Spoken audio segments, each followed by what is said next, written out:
Hi, Zach. I'm Jake. Hi, Jake. I'm Zack. Oh. It seems lame. All right, welcome to our podcast, Story Shack with Jake and Zack. I'm Zack. And I'm Jake.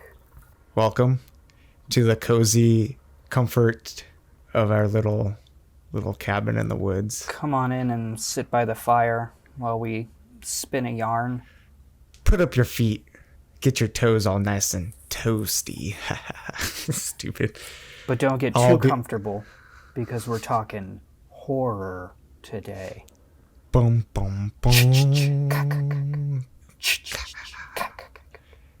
All right, so Friday the 13th. Yeah. Do you want to kick us off with some of your story notes, story beats? I don't know. What do you want to start with? So, I figure we'll go the old one first. Yeah. So, predecessor. I remember watching this as a kid. I remember being terrified. I remember hating Jason.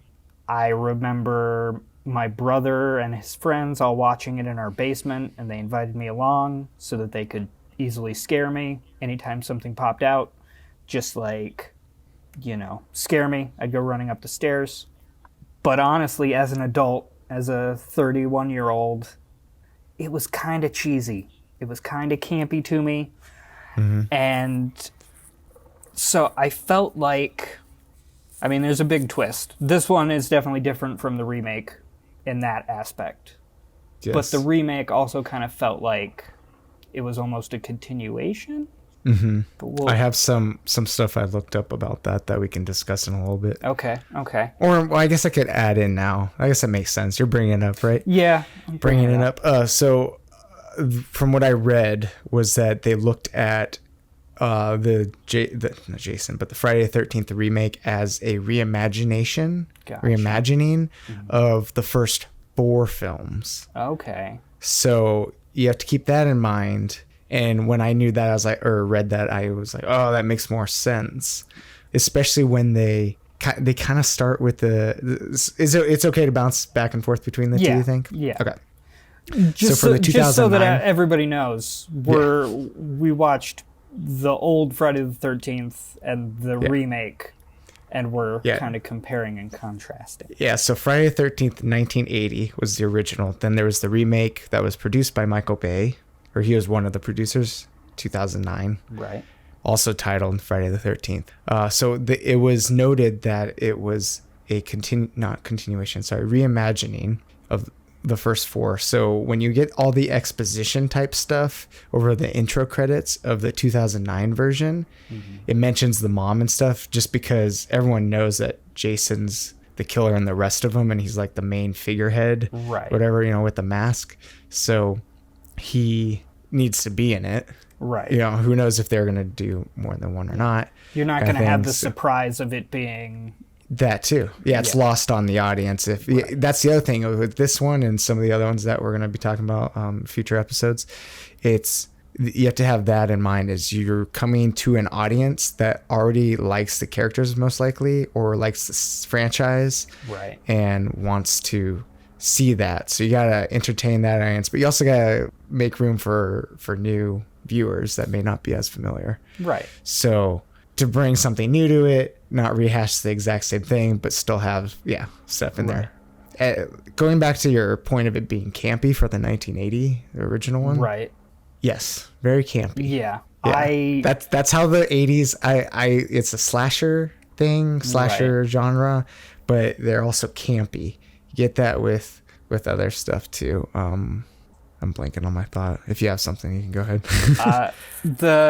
My main takeaway from the story is that it felt with both of the movies we're doing with Nightmare and Friday the 13th, both of the stories seem very simple, and like the twist or ending or little bits of it weren't fully there when they were coming up with it, and they just kind of I don't feel like the mom being the killer is a great twist. I really like that. Yeah. And the fact that it's all POV, you don't really ever see the villain. Love all of that. Mm-hmm. But her whole reasoning behind, you let my son drown, and her being that kind of thing kind of feels a little out of left field to me.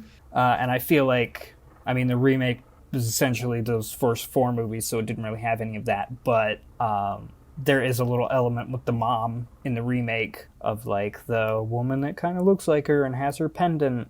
And I just feel like the story from the 80s one is a lot more simpler. But then again, audiences were a lot simpler back then. And the one in the remake just has a little bit more depth. But again, you said that they kind of used those first 4, and they didn't really give us too much backstory there either. Yeah, there was just, if you listen to the audio over the intro credits, it says something about, like, you hear some of the, I don't even know what to call it, if it's as if it were audio recordings. I don't think it was necessarily that, but it was stuff about, it sounded like Jason's mom, I think, talking, maybe, and then mentioning the camp and the boy drowned, or I don't remember. There was some stuff that it was very light exposition type stuff to kind of get you the general information of the fact that the mom had gone through and killed previously or something. Whether, then we're putting this time for the remake of, who knows if that means that stuff like the first 4 movies already happened. It seems like, well, I don't know. Yeah, this didn't do the thing where they knew people were being killed in the woods, was there? No, yeah, it was just the, people go missing kind of thing. Right. That was mentioned by the police officer. Yeah. People go missing. There was a lady 30 years ago that killed her son, and they were looking for weed. It's the main thing of the remake. Yeah. Overall, like, looking at the characters of the old one and the remake, and it's just kind of hit me now as we were talking. The characters in the old one, the original, let's say, felt very two-dimensional. They're just there to look pretty and get killed, which makes sense for the 80s slasher kind of genre. And with the remake, they do like the soft opening where it's those flat kind of characters that are just in it to get stoned and have sex and do all that. And they, kill them off in the first 30 minutes, and then the credits pop up. And yeah, that was crazy, because it was, like, definitely after the 20-minute mark, like 20-something. Yeah. And it felt super long. And I was like, oh, this is going to be different. I didn't realize. Yeah. Yeah, exactly. So I kind of like the feeling of it. But I did take down, and we could talk about this in a moment, the Rotten Tomatoes scores on these films to give you a comparison. Me. Do you want them right now? Yeah, lay them on me. So for the Friday the 13th, 1980 version, the OG tomato meter or thermometer, I feel like is how it's pronounced, 64%. Okay. So that includes critics, right? That's the critics. 60% with the audience. So almost kind of the same. The remake thermometer, so critics based one, is 26%, and audience was 46%. So it came down completely. I can agree with that, yeah.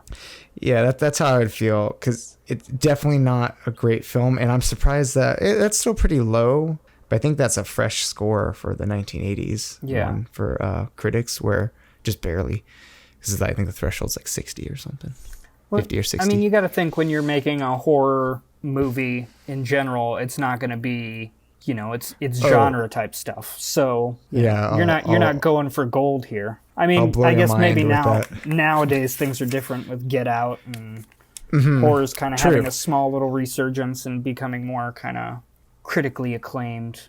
But I think that's mainly a cathartic thing. I think audiences just want to feel something for movies rather than the mindless dribble that they usually get. Yeah, I think, like you mentioned, the POV for the original was interesting. There was some of the photography, I guess, right? That the choices they made of certain shots, that was good. It was very just jumpy, very light plot. Basically, what you're saying is nothing major there. Right. Even lighter on the characters. It was very slow paced. So like how you said, the audiences were simpler. I think their expectation, maybe it's better worded, their expectations out of a movie were simplistic, in that there's a lot of linear, that there's non-linear films, I think, definitely before that, but not popularized. So just the way that an audience approaches a movie has drastically changed. Right. So, and the way that you entertain that audience. So, it felt very 70s, 80s. You had some of the flashing of white slowly, and then the slow motion looks kind of cheesy also, not just that the movie itself is campy, but some of that stuff, which is way different. You take it 30, was that, no, it's 29 years later. Yeah. Looking at the creators of Friday the 13th, this writer Victor Miller, kind of fascinating that this was kind of his claim to fame. He didn't really do anything. He did other things, that's for sure. He had a career. Yeah, there was something about... He wrote this is where I'm at. On All My Children in General Hospital and One Life to Live. That was interesting, too. I heard a lot of interesting things when looking at the IMDb trivia for the remakes. It's cool that we did Nightmare and Friday the 13th with this, because they both had remakes come out around the same time, done by the same production company, done by the same producers, and one of them was pretty good, one of them wasn't, and neither of them have continued. Yeah, so probably for good reason. And I also heard that in the remake, Michael Bay left in the middle of the premiere. That was going to be my little trivia thing, my fun fact. Yeah. I saw that because of all the reason supposedly was all the gratuitous sex for that, which is then funny because the commentary on it was, oh, he's fine with blowing up a bunch of people and killing, and then the visual gore of stuff, but he can't have any sex. And it's like, well, yeah, I mean, that just may be his thing. Though. So I'm like, I can't really blame him too much, but I don't mind it. Yeah. Except the thing is, when it takes away, and it did feel like it was too much in that, why are we doing that? Because, and this is where you go to the understanding, which you take the lessons from the movie Scream of you have sex or any of these like vices or sins you're punished for. Right. So it was always that, right? So it's like, that's why that's in there, right? That's one of the reasons. And then there's some subverting of expectations slightly. But you establish it and you move on, and there's just like a little too much. We're like, okay, we're just trying to hit that 90-minute mark, because I think a lot of these were 91 minutes. Yeah, they're both I think super short. One of them might have been 100. The original might have been 100 minutes. Yeah. I'd have to double check. But anyways. Yeah. And then that production company that made both of those, these two were such financial losses for them that they ventured over to doing just originals rather than remakes. And they're now responsible for A Quiet Place. And A Quiet Place. Oh, they did too. A Quiet Place. Yeah. What's funny is I didn't watch that. I heard good things. I need to watch it for how again, quiet it is. But I heard enjoyed. a lot of good things. Silent. Can't even tell. Like, see it in a theater, you'll only hear coughs. But back to Camp Crystal Lake. Characters are pretty bland. I didn't realize that Kevin Bacon was in it. That was a pleasant little surprise. Which is funny. I know we brought up Nightmare, but you have Johnny Depp, young Johnny Depp in that one. Right. And then you have young Kevin Bacon. So yeah, it's very interesting. Yeah. I just, but all in all, I mean, I wasn't too impressed with either version of Friday the 13th. I like the remake just because I like updated visuals. And they had a semblance of a story, like they were trying. It was nice that they did like the soft opening where he captures this girl and holds on to her, and then her brother's looking for her with this other group that comes in, and I liked that, and it kind of worked for me because it was different. It wasn't what I had seen in the original, but the reasoning behind it all is what fell flat for me. The whole like, oh, she reminds me of my mother. It kind of feels like that Batman versus Superman Martha thing.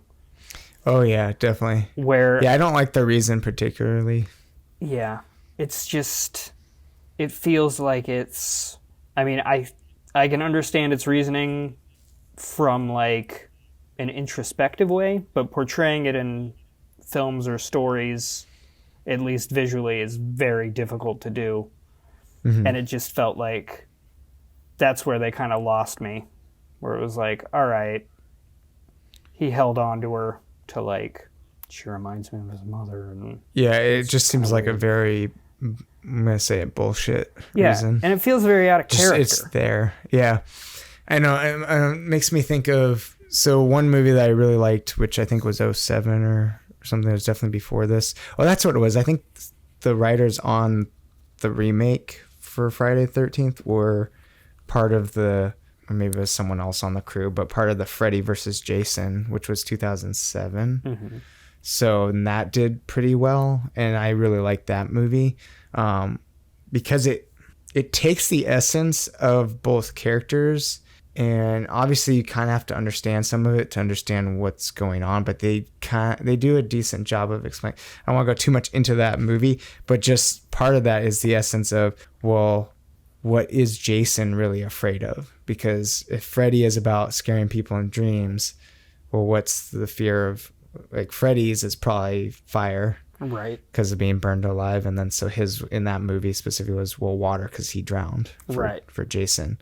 So that's kind of cool, right? Like another thing of like giving him a reason that I don't know if that was ever really necessarily established in a previous movie, but they did a good job of having that in there. Yeah, and then gives the character some depth. Yeah, some depth. But then to just throw that in there, I'm not invested in the character, and if we're going based off of and it being a reimagining, I don't really care for the mom because she was psycho also. Right. Completely agree. It's just very detached and all that. So the original movie was very slow. I also didn't feel connected, which is fine, like because a lot of them are just fodder. They just die off. Right. But then even for the main character, it's nice to see that they have the, like in Halloween and stuff, you have a female protagonist, but it is them just screaming and then kind of overcoming the thing, which is great because it kind of has that empowerment feeling behind it. And then you do some twist at the ending was really weird for the original, but it sparked a whole franchise, right?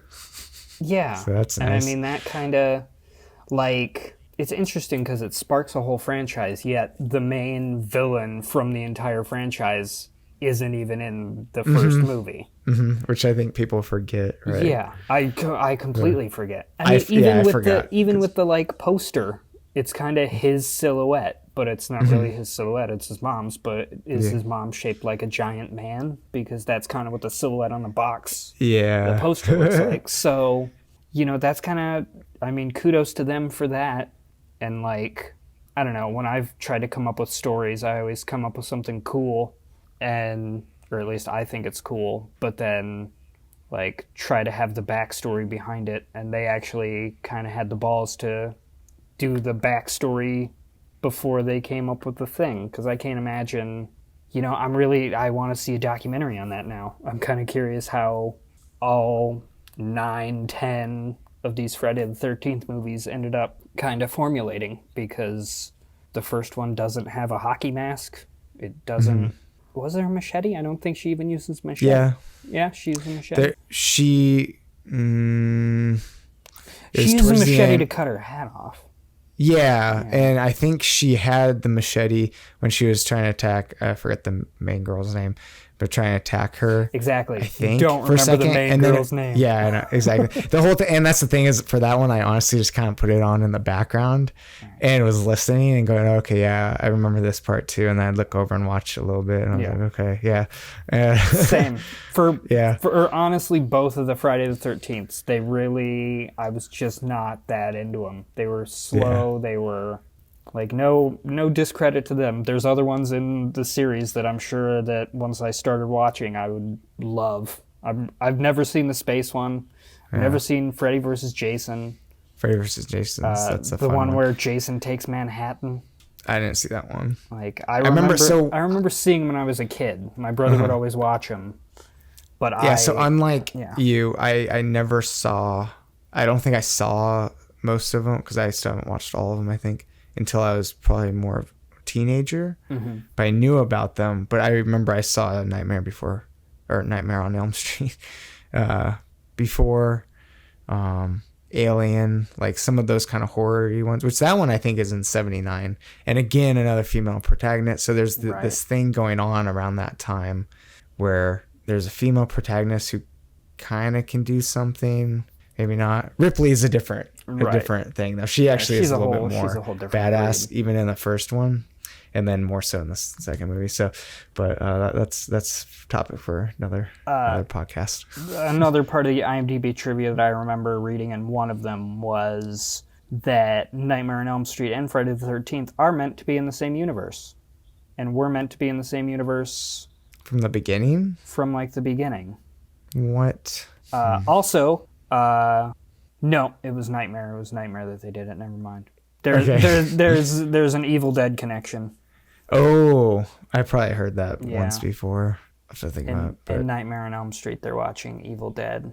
And in Evil Dead 2, they're watching Nightmare on Elm Street. Nightmare on Elm Street. Oh. It's kind of Raimi's and Wes Craven's ode to one another. That's cool. And I mean, what else can we say about Friday the 13th?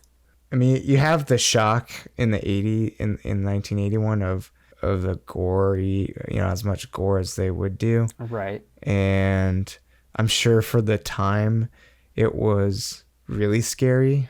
Even if you had like Texas Chainsaw Massacre kind of out, it was really creepy. That the twist, at the end was probably different. Yeah, I can imagine seeing it in theaters in the 80s, like, kind of blown away. Mm-hmm. Mm-hmm.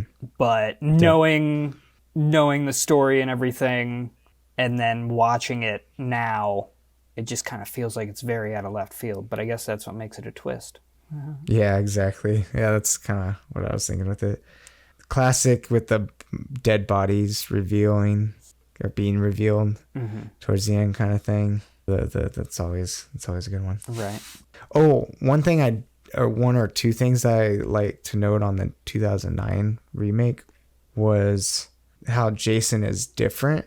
Mm-hmm. And obviously it's his mom in the first one, but even just comparing Jason to being just all of a sudden there, you assume he's slow moving, even though he can kind of pop out of nowhere. Right. But then you see how bulky and massive he really is, because he is supposed to be pretty tall.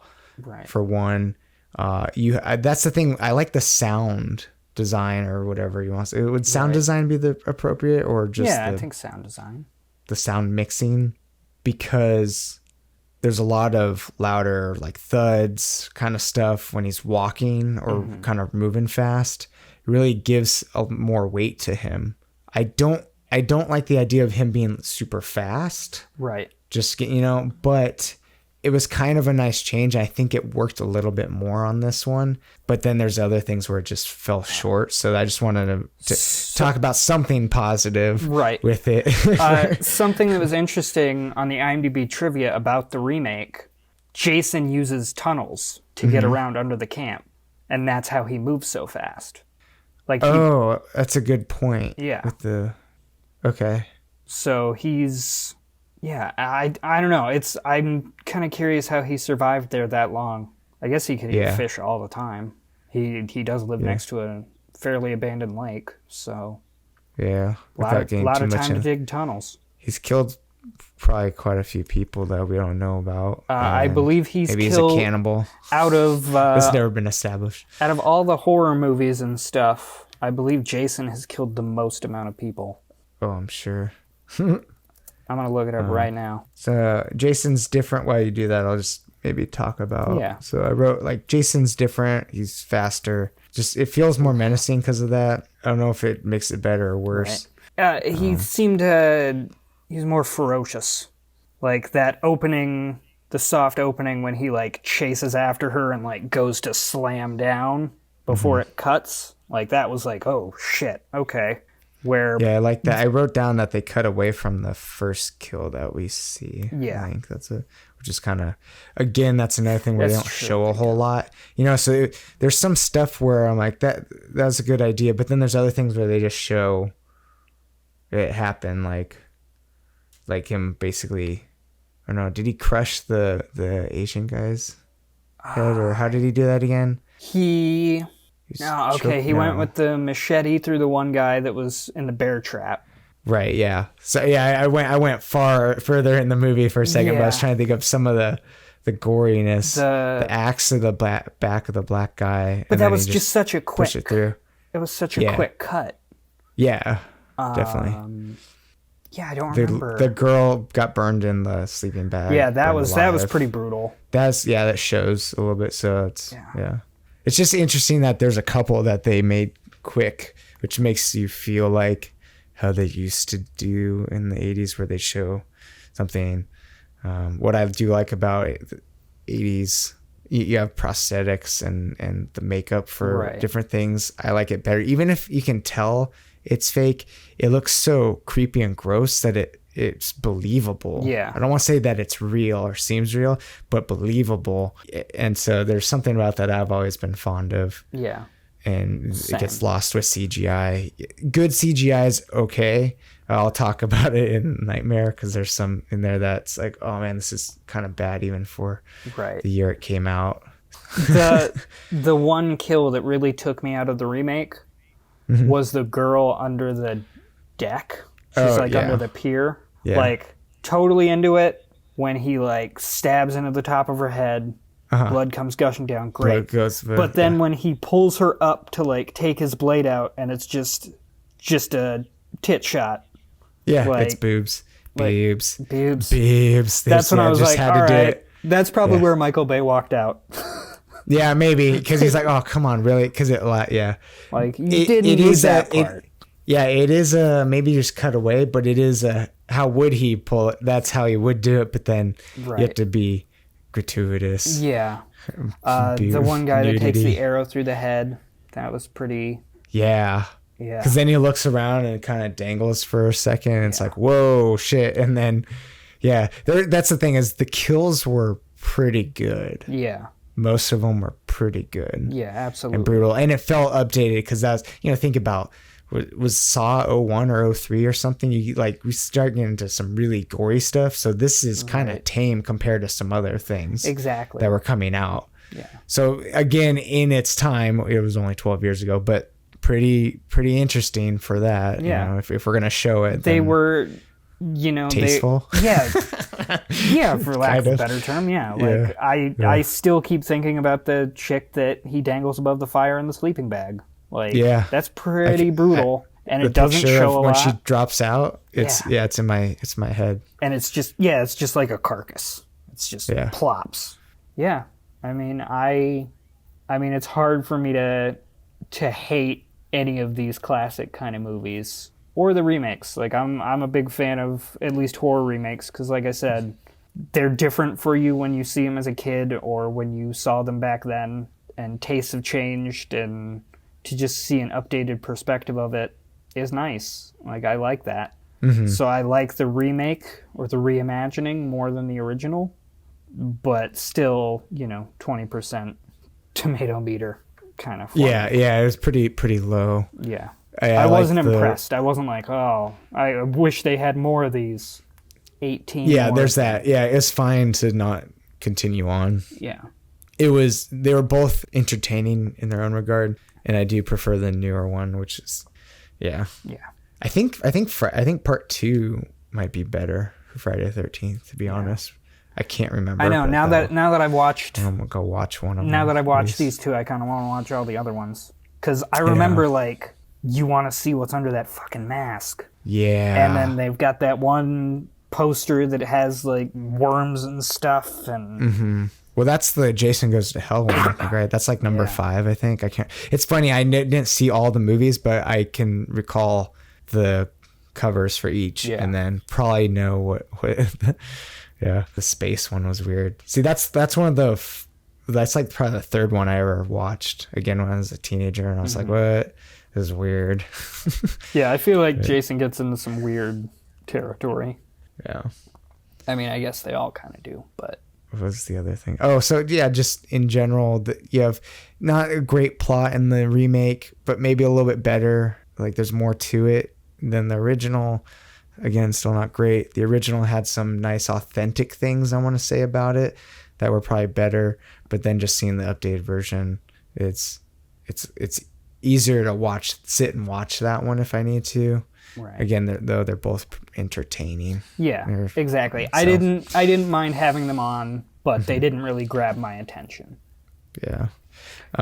Last thing that I was thinking, because I wrote down a question mark on here. Okay. So I just last note on Jason specifically. Is he a superhuman? Is it supernatural, or is he evil / like a demon? He's obviously evil in that he kills people, but Right. this will tie into some of the other stuff with the universe and the other ones that I could chime in on, but I was kind of curious your thoughts. You know, I feel like I've heard theories. I mean, yeah, he's got to be. He's got to be some sort of superhuman, demonic type thing, like lost. Like, is that part of his intrigue or part of the mystery as to why he's been popular through so many movies? Because we don't really know what the hell he is. Part of me wants to say demon. Part of me thinks kind of mindless zombie, at least through some of the other movies. I'm going to say, yeah. I'm going to say he's some sort of superhuman monster type character. And they tried to give him some humanity in the remake, and I don't think that really worked. Yeah, exactly. I think it was just the I'm gonna have to look at where we were at in history in 2009, because you know a lot of movies are reflective of that. Right. It's the other. You get something that kills you. It's the other or the unknown, and it's more intriguing to not know the specifics on. I mean, we kind of know his origin, but anything beyond that, because it's like he jumps out at the end, whether or not that was real, as a kid in the water.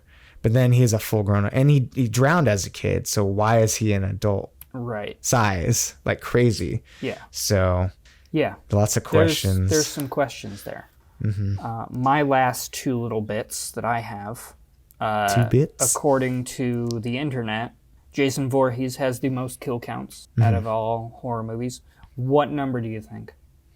You know, you can't believe everything you see on the internet. But I'm going to go 137. 170. Ooh, I was kind of close. Yeah, well, I was afraid to go higher. So he averages about 13 a movie. Yeah, so that could be my 130. Like if I think there's 10 or 11 movies, but you gotta count maybe Freddy versus Jason and the remake. Right. So then you get up there. Yeah. Okay. And then my follow up was when I was working as a production assistant. I worked on a movie with Kane Hodder, who played Jason in, I don't think the original. No, it was a couple, because there's another guy later. I don't think that's the Freddy versus Jason guy. Yeah. Oh, he was not that 7? We have to keep this part in there, but I'm thinking the Freddy versus Jason. Also, he was big, bulky, menacing. I mean, that's how Jason is the whole time, but I mean, it felt like a similar feel in where there's like loud thuds on stuff, or like there's a part where he goes flying through a van, and it's just like it's like Frankenstein's monster, really, is the other thing. You know, you kind of picture that.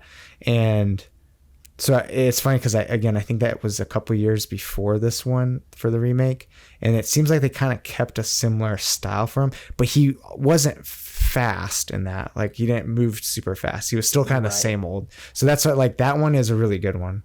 Just in general, if we do horror stuff again, that could be good. I wonder if there's more crossover movies. So he could do that. He was in 7, 8, Jason Goes to Hell, The Final Friday, Jason X. Yeah, that was the space one, Jason X. Was the Final Friday one, that was Jason Goes to Hell? Yeah. So is that 9? I believe that's 9. Technically? Okay, I thought it was 5. Okay. So we were on set, and he's supposed to play this big, intimidating guy. And I'm just like, I'm the PA that's like locking it down next to him. And I don't remember exactly what he said or what he did, but he just needed to get into character or something. And he was like, so I took her and he's like, you know what I should do to her? I was like, what? And he like walked up to me real close and like kind of put his hand on me and pushed me up against the wall a little bit and just went, I was like, fuck. Oh my God. Yeah, I was weird. Like, oh shit, okay. Yeah, that's, and he's a tall guy, right? Oh yeah, so they usually get tall. Like almost 7 foot probably for like 6.5 feet. Yeah, when you because I'm not a very tall person. Me neither. But I have tattoos, bald head. Right. I feel like I probably look more intimidating to someone who doesn't know me. Right. Whereas I'm more of an introvert, quiet person, just want to mind my own business. Right. And so I often wonder that if I were to be playing a part like that, like if I were to be good at acting, I probably look a little intimidating depending on the part. Right. But I would probably be that. I don't know. I was just thinking he's probably just like a normal guy. You know what I mean? Yeah, exactly. He was nice. Yeah. But that's all I got for Friday the 13th. Yeah, me too. Have fun trekking through the forest when you leave the shack. Now that we've talked about Jason Voorhees. Hey, what's the date today? Is it? Oh yeah, it's Friday the 13th. Oh no.